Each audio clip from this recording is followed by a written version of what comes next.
Ya, halo Sobat Kicauan ya, dimanapun berada, senang berjumpa kembali di channel TV Murai Batu, channel yang konsisten membahas seputar cara beternak murai batu dan arena lomba. Di video kita kali ini kita akan membahas bagaimana cara mengatasi murai batu jinak di arena gantangan. Ya, silakan simak video ini dari awal sampai akhir sehingga teman-teman kicauan bisa memastikan dan bisa melakukan treatment ini sehingga murai batu teman-teman kicauan masih bisa tampil di arena gantangan. Ya, kita akan membahas yang pertama, bagaimana ciri-ciri murai batu jinak di arena gantangan.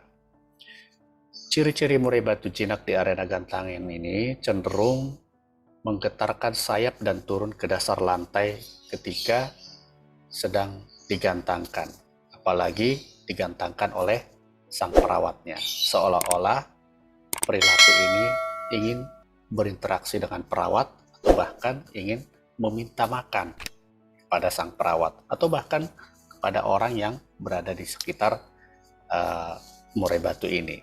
Itulah ciri-ciri murai batu jinak ya, bahkan di arena gantangan. Nah, yang perlu kita pahami, murai batu yang menggetarkan sayap atau memperlihatkan sifat kelowo tapi tidak turun ke dasar karpet, itu belum tentu murai batu jinak. Itu bisa jadi murai batu ini tidak dalam kondisi siap untuk bertarung. Jadi ini harus betul-betul kita pahami. Kalau murai batu ini mengembangkan sayap tapi tidak turun ke dasar karpet, itu belum tentu murai batu jinak. Tapi murai batu jinak, dia akan menggetarkan sayapnya, membuka sayapnya sambil turun ke dasar lantai seolah-olah ingin berinteraksi dengan sang perawat atau bahkan meminta makan kepada sang perawat. Ya. Dan masalahnya kalau sudah punya perilaku seperti ini, murai batu ini cenderung jarang sekali mau berbunyi ya. Nah, itulah kenapa alasannya murai batu yang jinak ini perlu diatasi atau dikendalikan ya. Nah, bagaimana cara mengendalikannya?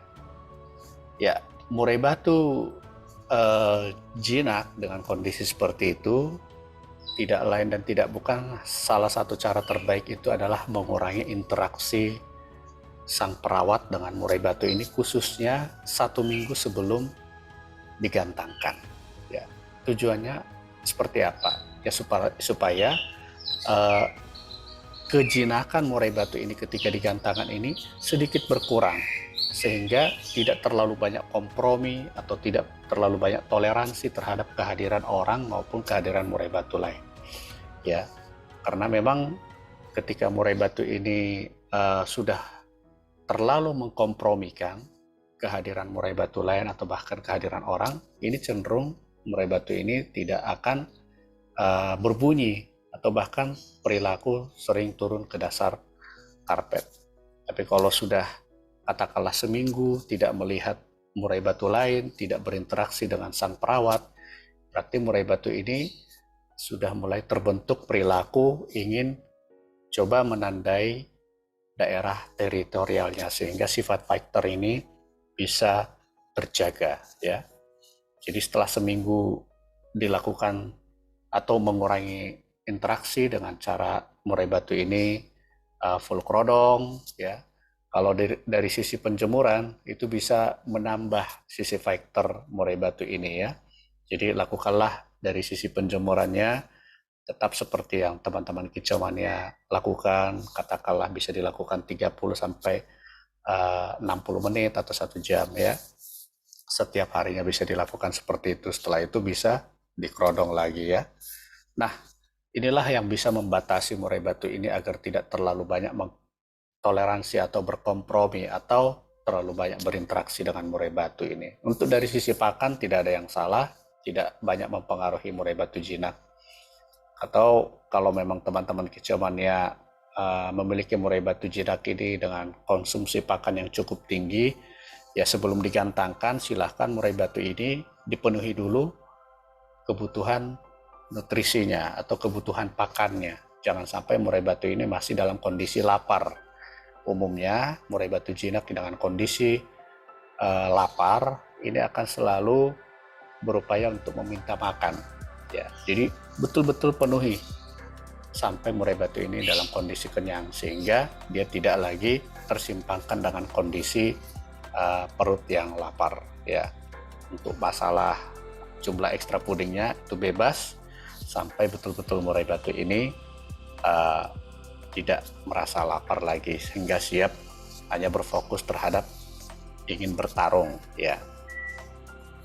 Nah, kemudian jangan sampai salah dalam menyimpulkan murai batu yang ngelowo itu sudah tentu murai batu yang jinak. Itu salah besar ya teman-teman. Murai batu yang ngelowo ini tanpa turun ke dasar karpet itu murai batu yang tidak siap kondisinya untuk bertarung. Jadi itu di pembahasan yang lain ya teman-teman. Jadi yang kita bahas di sini kita harus tahu dulu ciri murai batu yang dikatakan murai batu jinak ya. Nah, penanganannya seperti itu untuk agar jangan terlalu banyak berinteraksi dengan murai batu ini dengan cara full kerodong, dengan hanya memberikan interaksinya hanya pada saat memberikan pakan. Ketika mau digantangkan ya langsung penuhi kebutuhan pakannya sampai murai batu ini betul-betul kenyang. Untuk penjemurannya lakukan setiap hari kalau memang ada cahaya matahari 30-60 menit atau 1 jam ya. Ada treatment khusus? Sebenarnya tidak ada. Selama kondisi murai batu ini tetap sehat, murai batu ini akan mau tampil di arena gantangan. Apakah ada murai batu yang bisa tampil di gantangan murai batu jinak? Cukup banyak ya. Salah satu murai batu suara sakti yang sudah melanglang buana ya, itu teman-teman bisa lihat di channel-channel YouTube yang sudah ada betapa murai batu ini sebenarnya murai batu yang jinak tapi bisa koncer, karena memang diatasi dengan cara ya ketika murai batu ini ingin tampil ya, katakanlah murai batu ini selalu terpengaruh dengan kehadiran orang dalam arti mau meminta makan ya, jangan sampai murai batu ini digantangkan oleh si perawatnya, digantangkanlah kepada orang atau rekan kicauannya yang lain ya. Atau ketika mau digantangkan selalu memenuhi kebutuhan pakannya dengan membuat murai batu ini kenyang. Atau kalau memang sering ke dasar lantai ya, buatlah atau pasang ranjau di dasar karpet sejauh itu diizinkan oleh IO yang tempat kita menggantangkan murai batu ya. Jadi itu sebenarnya yang bisa kita lakukan untuk mengatasi murai batu jinak di arena gantangan. Kalau untuk menghilangkan, kami rasa itu tidak bijaksana karena memang murai batu jinak ini cenderung sebenarnya lebih mudah untuk mau tampil di arena gantangan karena dia tidak terlalu risih dengan kehadiran manusia ya. Beda dengan murai batu yang semi giras kadang-kadang mendengarkan teriakan penonton atau bahkan keprokan tangan.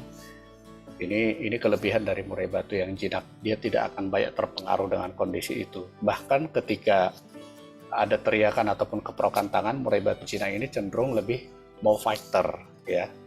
Jadi teman-teman kicauannya jangan salah dalam menangani murai batu jinak. Justru kalau teman-teman kicauannya bisa mengamati, memperhatikan kira-kira yang menjadi masalah dari murai batu yang berperilaku jinak dari teman-teman kicauannya.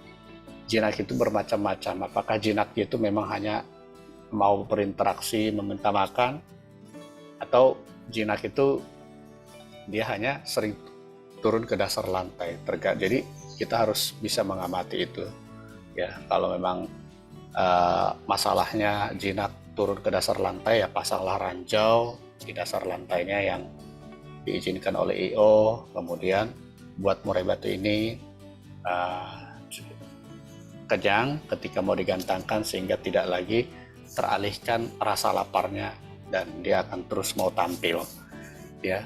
Jadi mengatasi murai batu jinak di arena gantangan ini sekali lagi jangan sampai menghilangkan perilaku jinak ya teman-teman kicauan, tapi kita bisa mengatasinya dengan mengamati di sisi mana murai batu ini perlu dikendalikan ya, dengan cara-cara seperti tadi. Sebelum digantangkan jangan terlalu banyak berinteraksi dengan murai batu ya yang jinak ya. Itu teman-teman kicauan ya sehubungan dengan mengatasi murai batu jinak di arena gantangan, ya, dari ciri-ciri murai batu jinak sampai cara menangani supaya murai batu jinak ini mau tampil di arena gantangan, ya. Baik, itu saja teman-teman kicau mania, salam kicau mania.